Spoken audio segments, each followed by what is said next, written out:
సద్భావన. ప్రతి గురువారం ఉదయం 7 గంటలకు మనం వింటున్న సత్సంగ కథలు అనే శీర్షికలో ఈరోజు సద్భావన అనే కథను విని అందరికీ షేర్ చేద్దాం. ఒకప్పుడు ఒక గ్రామంలో ఒక గురువుగారు ఆధ్యాత్మిక ప్రవచనం చేస్తూ ప్రవచనంలో దుష్ప్రవర్తన కలిగిన వారికి దూరంగాను సత్పురుషులతో స్నేహంగాను ఉండాలని చెప్పారు.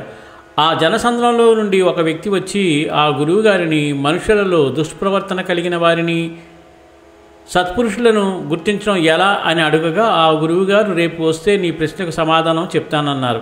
మరుసటి రోజు ఆ వ్యక్తి రాగానే ఒకే విధంగా ఉన్న 2 బాటిల్స్లో నీరు తెప్పించి పెట్టారు. ఆ రెండిట్లో ఉన్న నీటిని వేరువేరు గ్లాసులలో పోసి రుచి చూడమన్నారు. అప్పుడు ఒకటి తీయగాను ఒకటి ఉప్పగాను ఉన్నాయి. ఈ నీరు చూడడానికి ఒకే విధంగా ఉన్నప్పటికీ వాటి రుచుల్లో ఎలా అయితే తేడా ఉందో మనుషులు కూడా వారి వారి అలవాట్లు, పనులు, బుద్ధి కుశలతను బట్టి తెలుసుకోవచ్చునని వివరించారు.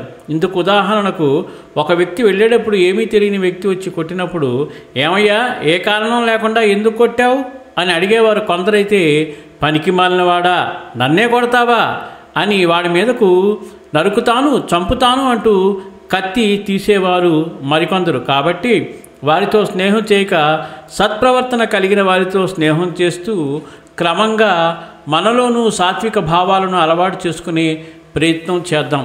ఈ అద్భుతమైన విషయాన్ని అందించిన మన రచయిత శ్రీ యలవతి శేఖర్ రాజు గారికి మోహనవాణి మరియు మోహనవాణి శ్రోతల తరపున హృదయపూర్వక ధన్యవాదాలు తెలియజేసుకుంటూ ఈ కథ ఎక్కువ మందికి షేర్ చేసి అందరికీ వినిపిస్తారని మనస్ఫూర్తిగా కోరుకుంటూ సర్వేజనా సుఖినో భవంతు, లోకా సమస్తా సుఖినో భవంతు. ధన్యవాదాలు. స్వస్తి.